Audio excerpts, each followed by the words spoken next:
Hello guys, good afternoon. তো 13 তারিখে যে ঘটনাটা হয়েছিল তোমাদের নিশ্চয়ই জানা।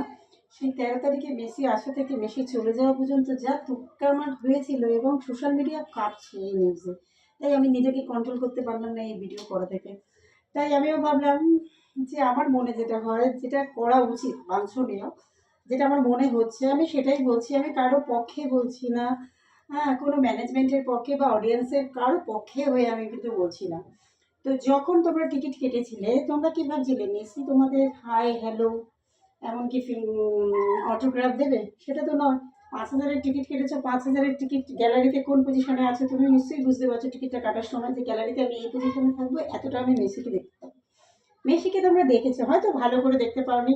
প্রিয় লোককে দেখার আনন্দই আলাদা। তোমরা ভেবেছিলে মেসি একটা শট করবে আর তোমরা সেই বলটা নেবে, তার মধ্যে অটোগ্রাফ করা থাকবে বলের মধ্যে, তোমরা সেটা সেভ করবে এবং বাড়ি নিয়ে আসবে। তাই সেটা কিছুই হয়নি। তোমরা প্রিয় লোককে যতটা ভেবেছিলে কাছে পাবে, ততটা কাছে পাবে। মেসি এসেছিলেন, দেখা দিয়েছেন এবং চলে গেছেন। তা তোমরা কিছু রাজনীতির লোক, হ্যাঁ, কিছু নেতা মন্ত্রীদের দেখেছো, কিছু অ্যাক্ট্রেসদের দেখেছো, যেটা তোমরা অ্যাকসেপ্ট করোনি। তোমরা ভেবে যাওনি যে তাদের দেখবে। তোমরা ভেবেছিলে মেসিকে দেখবে, তো সে শর্ট করবে, শর্ট মারবে, আর তোমরা সেটা সেভ করবে। আর সেটার মধ্যে অটোগ্রাফ লেখা থাকবে, মেসিকে ভালো করে হৃদয়ে ভরে দেখবে। এর জন্য আমাদের মধ্যবিত্ত ঘরে 10,000, 5,000, 12,000 দিয়ে টিকিট কেটে একজনকে দেখতে যাওয়া এবং হতাশ হয়ে মাথায় হাত দিয়ে বাড়ি ফেরা চোখে জল নিয়ে, এটা সত্যিই খুব দুঃখের বিষয়। কিন্তু আমি তোমাদের হয়ে এটাই বলবো যে তোমরা ভুল করেছো। তোমরা টেবিল চেয়ার ভেঙেছো, তোমরা সরকারি জিনিস নষ্ট করেছো, তোমরা ফুলের টব ভেঙেছো, এমনকি কার্পেট মাথায় করে নিয়ে চলে যাচ্ছ, নেট ছিঁড়ে দিয়েছো। এগুলো সরকারি জিনিসের ক্ষতি হলো। এটার কি হবে, সরকার কোনো না কোনো ট্যাক্স বসিয়ে ঠিক এগুলো কারুকার্য করে দেবে। মাঝখান দিয়ে তোমাদের জন্য সবাইকে সাফার করতে হবে, সবার ট্যাক্স পড়বে। এই এই ঘাটতি পূরণ করবে সরকার কোথা থেকে? আমাদের থেকে ট্যাক্স নিয়ে ওগুলোই ফুলফিল করবে। তাই নিজেদেরই ভুল করেছে। আমি বলছি না আমি তোমাদের ম্যানেজমেন্টের পক্ষে, তোমাদের বিপক্ষে, এটা কিন্তু আমি বলছি না। তোমাদের শুনলে হয়তো খারাপ লাগবে যে বেকার বকছে ক্যামেরা নিয়ে, কিন্তু সেটা না। যেটা আমার মনে হচ্ছে, আমার ফিলিংসটাই আমি জাস্ট বলছি। যেটা আমি সাডেনলি এটা শুনে আমার যেটা মনে হচ্ছে আমি সেটাই বলছি। তার ম্যানেজমেন্টের তো দোষ, আমি তো এটা বলবো। এই ম্যানেজমেন্টের দোষ না হলে এত কাওয়াজ হতো না, সুষ্ঠুভাবে অনুষ্ঠানটা ফুলফিল হতো এবং বাইরের লোকের কাছে আমাদের মাথাটা এত নিচু হতো না। এই কথাটা এত ভাইরাল হয়ে গেছে, নিশ্চয়ই যিনি এসেছিলেন তিনি নিশ্চয়ই বুঝেছেন যে আমি যাওয়ার পরে এত সব ভাইলেন্ট হয়েছে। তাহলে এটা কি আমাদের দেশের বদনাম হলো না? আমি কারো পক্ষে কিন্তু বলছি না, কারো পক্ষে বিপক্ষে আমি যাচ্ছি না। আমি কিন্তু নিউট্রাল, আমি কারো পক্ষেও না, কারো বিপক্ষেও না।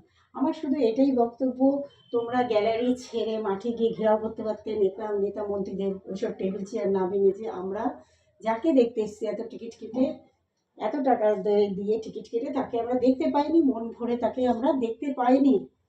আমাদের প্রিয় লোককে আমরা যেহেতু দেখতে পাইনি, আপনি টিকিটের পয়সা ফেরত দিতেই হবে। ঘেরাও করতে পারতে, গ্যালারি থেকে বেরিয়ে ঘেরাও করতে পারতে পুরো মাঠটা, পুরো স্টেডিয়ামটা ঘেরাও করতে পারতে, তোমরা অডিশন করতে পারতে, তোমরা একদম পুরো ঘেরাও করে রাখতে পারতে যে কেউ এখান থেকে যাবেন না, নেতা মন্ত্রী অভিনেত্রী কাউকে যেতে দেওয়া হবে না, আমাদের টিকিটের দাম ফেরত দিতে হবে, আমরা আমাদের প্রিয় লোককে দেখতে পাইনি। এটাই করা বাঞ্ছনীয় ছিল তোমাদের। তোমরা কি করেছো, টেবিল চেয়ার ভেঙে ভাইলেন্ট হয়ে নেট ঠেট ছিঁড়ে, হ্যাঁ, কার্পেট তুলে নিয়ে চলে। কার্পেট নিয়ে কী করবে তুমি? পয়সা উসুল করবে? 10,000-এর টিকিট কেটেছে, মুখের মতো কাজ হয়েছে। তোমাদের কি করা উচিত ছিল, ঘেরাও করা উচিত ছিল। তখন বেশি চলেই গেছে, দেখা যা হওয়ার হয়েছে, যা হয়ে গেছে। তখন যখন ভাইলেন্টই হয়েছিল, সবাই মিলে ওখানে জড়ো হয়ে পুরো মাঠটাকে ঘেরাও করে দিতে পারতো। ঘেরাও করে যে কোনো নেতা মন্ত্রী ওখান থেকে পাস হতে পারবে না। আমাদের যতক্ষণ না দাবি মানবেন, আমাদের টিকিটের দাম আমাদের ফেরত দিতে হবে। আমরা মধ্যবর্তী পরিবারের লোক। হুম, আমাদের কাছে 10,000 দিয়ে টিকিট কাটা, 12,000 দিয়ে টিকিট কাটা অনেক বড় ব্যাপার। যার জন্য এসেছি সেই প্রিয় লোককে আমরা দেখতে পাইনি, তার টিকিটের দাম ফেরত দিতে হবে। এটাই বাঞ্ছনীয়, এটা করা উচিত ছিল। তোমরা এটা না করে তোমরা টেবিল চেয়ার ভেঙে সরকারি জিনিস নষ্ট করে নিজের মাথার ওপরে ট্যাক্স বসিয়েছো, আর কিছু না। তুমি তো ট্যাক্স দেবে না, ও তোমার জন্য অন্যদের কাছ দিয়েও ট্যাক্স দিতে হবে। মানে তোমরা করেছো, হয়তো সাফার অন্য লোককেও করতে হতে পারে, তোমাদেরও করতে হবে ট্যাক্স, সবার উপরই বাঞ্ছনীয়।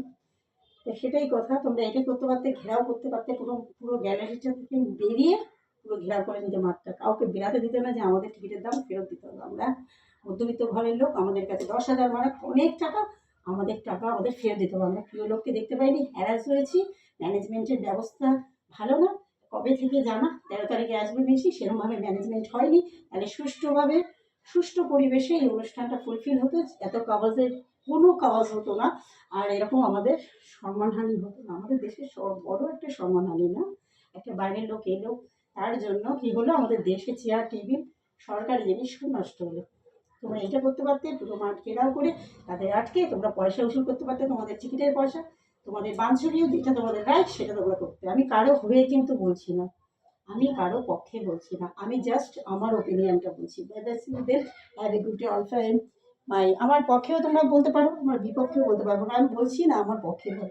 তোমাদের যদি মনে হয় এটা ঠিক, তাহলে কমেন্ট করে জানিও এটা কি বাঞ্ছনীয়। টিকিটের দাম ফেরত দাও। অনেক টাকা দিয়ে টিকিট কাটা হয়েছে, অনেকে অনেক কিছু স্যাক্রিফাইস করে সেই টাকা দিয়ে টিকিট কেটে দেখতে গেছেন, প্রিয় লোককে দেখতে পাননি, হতাশ হয়ে বাড়ি ফিরেছেন। তাই এটাই বাঞ্ছনীয়, টিকিটের দাম ফেরত দাও। তো সেটা সেই দিন হয়নি, আর কি পসিবল? আর পসিবল হবে না। Bye bye, see you then, have a good day.